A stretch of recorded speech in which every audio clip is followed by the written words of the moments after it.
तो वहीं देखिए दिल्ली एनसीआर में लगातार प्रदूषण बढ़ता जा रहा है और बढ़ते प्रदूषण के बीच लोगों को परेशानी भी हो रही है। अब ये मामला सुप्रीम कोर्ट पहुंच चुका है। दिल्ली एनसीआर के प्रदूषण पर सुप्रीम कोर्ट सख्त नजर आ रहा है। सरकार और संबंधित एजेंसियों को फटकार भी लगाई है। प्रदूषण पर हाथ रखकर बैठने की जरूरत नहीं है, नहीं बैठ सकते क्योंकि एक गंभीर समस्या है। AQI 400 के पार 500 के पार जब पहुंचता है तो लोगों के अंदर लोग वो हवा, वो सांसें ले रहे हैं, वो हवा ग्रहण कर रहे हैं जो उनको और भी ज़्यादा बीमार बना रही है। आमतौर पर सिगरेट शरीर के लिए, सेहत के लिए बहुत ही हानिकारक होता है, लेकिन दिल्ली एनसीआर की हवा इस वक्त ऐसी है कि आप एक दिन में 40 से 50 सिगरेट जितना गंदा जो हवा है, गंदी जो हवा है वो आप अपने अंदर ले रहे हैं सांस लेने के जरिए, और इसी की वजह से आपको तमाम दिक्कतों का सामना भी करना पड़ रहा है। कहीं किन्हीं लोगों को अस्थमा है अगर, तो उनको सांस लेने में तकलीफ है, गले में जलन, गले में खराश, खांसी और आंखों में जलन जैसी समस्याएं हो रही हैं, और इसको लेकर अब सुप्रीम कोर्ट सख्त हो चुका है। देखिए, प्रदूषण एक ऐसी समस्या है जिसको लेकर अभी दिल्ली एनसीआर और आसपास के राज्य भी जूझ रहे हैं, लेकिन इस समस्या की सबसे बड़ी जड़ है पराली। जी हाँ, क्योंकि धान कटाई के बाद से लगातार पराली जलाने की जो घटनाएं हैं वो सामने आ रही हैं। ना यूपी, पंजाब, हरियाणा, इन तमाम जगहों पर लगातार एकड़ के एकड़ खेत, बीघा के बीघा खेत पराली जलाए जा रहे हैं, और ऐसे में जो ज़मीन है वो भी, उसकी उपजाऊ जो ज़मीन है उसकी वो उपजाऊता कम हो रही है। इधर प्रदूषण लगातार बढ़ता जा रहा है, और इस बढ़ते प्रदूषण में सुप्रीम कोर्ट ने अब सरकार को फटकार भी लगाई है और ये भी कहा है कि हाथ पर हाथ रख के बैठने की ज़रूरत नहीं है। तो वहीं देखिए, दिल्ली से लेकर बिहार तक अब ठंड की मार भी देखने को मिल रही है। उत्तर भारत में 5 डिग्री सेल्सियस तक पारा गिर चुका है। तूफान के बाद भी मूसलाधार बारिश का अलर्ट है। मौसम विभाग ने यह अलर्ट जारी किया है और अगले 2 से 3 दिनों में तापमान में भारी गिरावट देखने को मिल सकती है।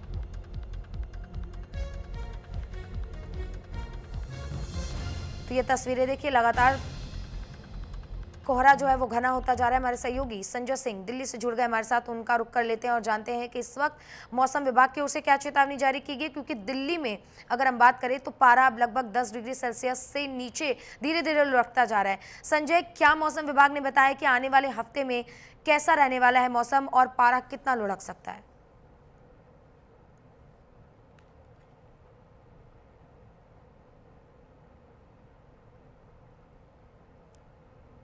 संजय, आपको मेरी आवाज आ रही है?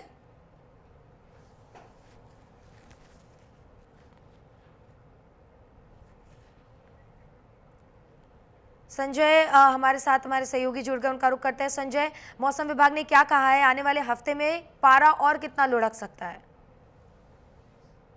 टाइम की बात करी जाए, जब तक मौसम में बारिश होती है तो कोई सुधार नहीं हो सकता है, क्योंकि मौसम विभाग की बात करी जाए, इनका कई तरह से कहना है कि जब मौसम बरसात होती है तो मौसम सुधार हो सकता है। बस 1 हफ्ते को जो टाइम दिया गया है, कभी रात की टाइम करी जाए या सुबह की टाइम दी जाए, रात के वक्त उस टाइम इतना कोहरा करे, उसके साथ ही जब पोल्यूशन की बात करी जाए, रोडों पर इस तरह से होती है, आंखों में जलन सी होती है, लोगों को सांस लेने में समस्या होती है। सबसे ज्यादा समस्या बुजुर्गों और बच्चों के लिए होता है, जो अस्पताल में देखा गया मरीजों की संख्या लगातार बढ़ती जा रही है। और जो दिल्ली ऐसे शहर में जो आसपास की जनता की भी कहना है कि दिल्ली ऐसा गैस चेम्बर बना दिया गया। आखिर ऐसा क्यों कहा जा रहा है? जगह जगह पराली जलाने की और जगह जगह जो प्लास्टिक के कूड़े जलाए जा रहे हैं, उस पर लेके एमसीटी के अधिकारी कोई भी कार्रवाई नहीं कर पा रहे हैं। उसके वजह से लगातार पोल्यूशन बढ़ते जा रहा है। जहाँ भी रोड पे देखेंगे आसपास कूड़े में अवैध तरीके से वहाँ आग लगा देते, उसकी वजह से हमेशा पोल्यूशन बढ़ते जा रहा है। बिल्कुल संजय, क्योंकि लगातार बढ़ते प्रदूषण की वजह से लोगों को दिक्कत हो रही है, तकलीफें भी हो रही है, लेकिन इस बीच सुप्रीम कोर्ट में भी सुनवाई होनी है। सुप्रीम कोर्ट फटकार भी सरकार को लगा रही है। आगे किस तरीके से सरकार की योजनाएं होंगी ताकि प्रदूषण से लोगों को थोड़ी राहत मिल सके? देखिए मैम, जिस तरह की ऐसे सरकार ने आपने लागू किया है, जिस तरह से सीएम रेखा गुप्ता ने कहा कि पेड़ों पे छिड़काव होगा, लेकिन जिस जगह मिट्टी उड़ती है इस जगह कोई छिड़काव नहीं होता है, इसी जगह छिड़काव होता है जिस वीआईपी एरिया है। बाकी लोकल एरिया की बात करें जहाँ धूल मिट्टी होती है उस जगह में छिड़काव नहीं होता। जैसे बुराड़ी में देख लिया जाए, जहांगीरपुर में देख लें, मर्दल टाउन में देख लें, आदर्श नगर में देख लें, जेपी नगर में देख लें, कई ऐसी जगह है जहाँ मिट्टी के उपजाऊ है, जहाँ लोग के अवैध तरीके से बिल्डिंगें बना रहे हैं, उसमें कोई कानूनी कार्रवाई नहीं हो पा रही। आखिर ऐसा कि जहाँ वीआईपी एरिया में देखे दिन भर में 10 बार पानी से छुट्टा हो रहा है। अभी हमारे साथ में खुद से देख सकते हो कि हालात क्या है। अभी इसलिए सुबह के टाइम है, बल्कि आप देख सकते हैं इस तरह से अंधेरा छाया हुआ है। बिल्कुल जाहिर सी बात है, क्योंकि लगातार बदलते मौसम की वजह से लोगों को अब दिक्कत भी हो रही है। न सिर्फ इतना, बल्कि अब सरकार को फटकार लगाने के बाद देखने की बात होगी कि आखिर सरकार आगे क्या फैसला लेती है। संजय, ये भी बताइए कि जिस तरीके से लगातार प्रदूषण बढ़ रहा है, अस्पतालों में छोटे छोटे बच्चे हैं, बुजुर्ग हैं, उनको ज़्यादा दिक्कत हो रही है, वो अस्पतालों का रुख करें। अस्पतालों में क्या तैयारी की गई है? डॉक्टरों की ओर से एहतियातन क्या कदम बरतने के लिए कहा जा रहा है ताकि लोगों को कम परेशानी हो, कम दिक्कत हो? देखिए, सबसे बड़ा नॉर्थ वेस्ट में एरिया की बात करें तो बाबू जगजीवन राम अस्पताल है। इसमें सबसे ज्यादा मरीज जो होते हैं बुजुर्ग और बच्चे का। सबसे ज्यादा बुजुर्गों का हालात ये हो गया है, सांस लेने में दिक्कत होती है, छाती में जलन हो रही है, और सबसे ज्यादा बच्चे हैं, जो छोटे बच्चे हैं, उनके लिए समस्या गंभीर हो गई है। क्योंकि डॉक्टर कहते हैं कि एलर्जी वायरस है, उसका दवा देते हैं, कुछ देर के लिए आराम होता है, फिर अगले दिन फिर अस्पताल में एडमिट होते हैं। जो डॉक्टर की सुविधा की बात करेंगे, अस्पताल में मूलभूत जो सुविधा चाहिए वो नहीं मिल पा रहा है। क्योंकि आसपास के लोगों के यहाँ तक भी कहना है, अस्पताल में जाते हैं, बस एक बना के दे देते हैं, कहते हैं ठीक हो जाएगा, फिर अगले दिन वही हालात होता है। जो अस्पताल में मरीजों की संख्या है तो पहले की अपेक्षा करीबन 20% बढ़ चुकी है। बिल्कुल। संजय, ये भी बताइए कि आज अब लोगों का क्या इस प्रदूषण को लेकर कहना है, क्योंकि अगर उनके प्रियजन अब बीमार होंगे इस प्रदूषण की वजह से, तो जाहिर सी बात है उनके मन में भी आक्रोश है।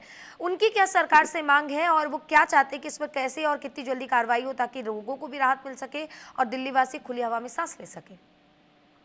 आम पब्लिक के यहाँ तक ये कहना है कि जब दिल्ली की बीजेपी की जब सरकार आई थी तो उन्होंने साफ तौर से कहा कि दिल्ली में पॉल्यूशन मुक्त कर देंगे।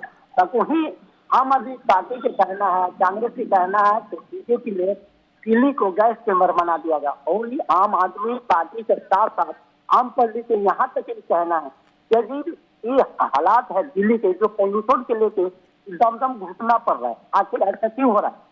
लेकिन जिस तरह से सरकार ने कहा था कि वे दिल्ली में पॉल्यूशन मुक्त करेंगे, बल्कि पॉल्यूशन मुक्त नहीं हुआ। जो आम जनता की जो समस्या है लगातार बढ़ते जा रही है, इसका कोई कंट्रोल नहीं है। जो आने वाले टाइम है, उनका कहना है कि 1 हफ्ते में कंट्रोल हो जाएगा, लेकिन लग रहा है कि जिस तरह से पॉल्यूशन लगातार बढ़ रहा है, उस तरह से कंट्रोल होना बड़ा मुश्किल है। जाहिर सी बात है, क्योंकि लगातार बढ़ते प्रदूषण की वजह से लोगों को जहां सांस लेने में दिक्कत हो रही है, आंखों में जलन हो रही है, इधर सरकार को सुप्रीम कोर्ट की ओर से फटकार भी लगाई गई है।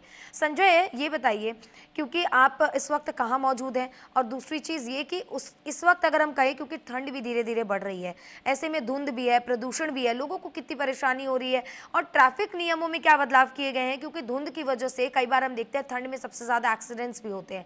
ऐसे में प्रशासन की ओर से एक्सीडेंट्स ना हो, इसके लिए एहतियातन क्या कदम उठाए जा रहे हैं?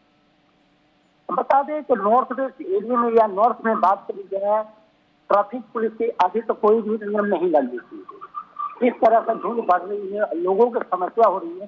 पहले क्या होता था कि ट्रैफिक पुलिस नियमों को चेंज करते थे, जगह जगह लोग पराली जला रहे हैं क्योंकि ठंड बढ़ गई है। बढ़ने के कारण ट्रैफिक पुलिस के जो पहले के नियम थे, अभी तक नियम चेंज नहीं हुई है, क्योंकि जो नियम चेंज होती थी वो हालात जो पहले से बहुत बेकार हो चुका है। क्योंकि जाहिर है संजय, आप नजर बनाए रखिएगा, क्योंकि दिल्ली में लगातार बढ़ते प्रदूषण की वजह से लोगों को काफी दिक्कत हो रही है। बहुत शुक्रिया संजय आपका तमाम जानकारी के लिए। हमारे सहयोगी फरीदाबाद से मनोज भी हमारे साथ जुड़ गए, उनका रुख कर लेते हैं। मनोज, इस वक्त क्या स्थिति आपको देखने को मिल रही है? क्योंकि ठंड धीरे धीरे बढ़ रही है, ऐसे में धुंध भी बढ़ रही है और प्रदूषण तो दिल्ली NCR चारों तरफ है ही।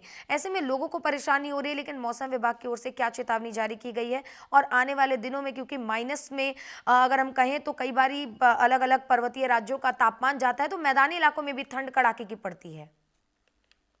देखिए, बता दें, लगातार फरीदाबाद में पॉल्यूशन का जो सिस्टम है वो लगातार इजाफा देखा जा रहा है। पर बता दें कि जो अब सर्दी है वो जो छिटरती सर्दी है वो धीरे धीरे दस्तक देने लग गई है, जहां पर बुजुर्ग और बच्चे कहीं ना कहीं देखी जाए तो सुबह के समय अलाव जलाते हुए नजर आते हैं। पर ऐसे में बता दें कि लगातार जहां गांव क्षेत्रीय गांव एरिया है, वहां पर जो अभी सुबह शाम की जो सर्दी है वो बहुत ज्यादा देखी जा रही है, क्योंकि बुजुर्ग हैं उस सुबह अलाव जला के तापते हुए नजर आते हैं। साथ ही जो वहां पर बच्चे हैं वो भी स्कूल जाते हैं, क्योंकि सर्दियां पड़ने लगी है। ऐसे में छुट्टी में सर्दी में स्कूल जाते हुए नजर आते हैं। ऐसे में बता दें कि जो किसान है वो इस बात को कहते हैं कि जो अगर सर्दी नहीं पड़ेगी तो उनकी जो फसल है वो अच्छी पैदावारी नहीं होगी, क्योंकि देखा गया है कि सर्दियों में जो फसल है वो अच्छी होती है, जिसको लेकर कहीं ना कहीं किसानों के चेहरे पर काफी खुशी है, क्योंकि अब लास्ट महीना चल रहा है, इसमें जो सर्दियां हैं अब तक नहीं देखी गई, पर अब एक दो दिन से जो सर्दियां हैं वो लोग महसूस कर रहे हैं, काफी उन्हें अच्छा भी फील कर रहे हैं। जी मनोज, फरीदाबाद के प्रशासन की ओर से क्या तैयारियां हैं, क्योंकि जिस तरीके से लगातार धुंध बढ़ रही है, एक्सीडेंट्स वगैरह भी हमें ज्यादा देखने को मिलते हैं, प्रशासन की ओर से, ट्रैफिक पुलिस की ओर से क्या नियम लागू किए जा रहे हैं? देखिए, बता दें कि फरीदाबाद का जो प्रशासन है उनकी तरफ से पहले ही जो पूरी गाइडलाइन है वो तैयार कर ली गई है। और इसी में बता दें कि फरीदाबाद के अंदर जितने भी रैन बसेरे हैं, जहां पर रात के समय जो लोग सड़कों पर रह जाते हैं या वो कहीं अपने ठिकाने तक नहीं पहुंच पाते, तो उनके लिए रैन बसेरे की व्यवस्था फरीदाबाद प्रशासन की तरफ से की गई है। और ऐसे में बता दें कि आधार कार्ड देखकर ही उनको रैन बसेरे में एंट्री दी जाएगी, क्योंकि पहले भी शराब नशेड़ी और शराबी किस्म के जो लोग बाग काफी पहुंचते हैं, उसको लेकर कई प्रशासन अलर्ट है, जिसको लेकर वहां पर जो कर्मचारी है वो तैनात कर दिए गए हैं। और सुरक्षा की अगर बात कर ली जाए तो सभी रैन बसेरे के औचक निरीक्षण करने फरीदाबाद के जो डीसी हैं वो पहुंचते हैं। और ऐसे में बता दें कि पूरी व्यवस्था उनकी तरफ से की जाती है, खाने पीने चाय की पूरी व्यवस्था वहां पर रैन बसेरे के अंदर मौजूद की जाती है। और लोगों को भी सर्दी में ज्यादा देर बाहर ना घूमने की जो हिदायत है वो प्रशासन की तरफ से दी जाती है। ठीक है मनोज, आपका बहुत शुक्रिया तमाम जानकारियों के लिए। तो देखा आपने कि ठंड लगातार बढ़ रही है, ऐसे में प्रशासन अपनी धीरे धीरे तमाम तैयारियां जो है वो पूरी कर चुकी है, रैन बसेरे भी तैयार है, लेकिन ट्रैफिक नियमों में बदलाव की जरूरत, क्योंकि लगातार बढ़ती धुंध की वजह से एक्सीडेंट्स की खबरें इस बीच बढ़ जाती है, आपको भी सावधान रहने की जरूरत।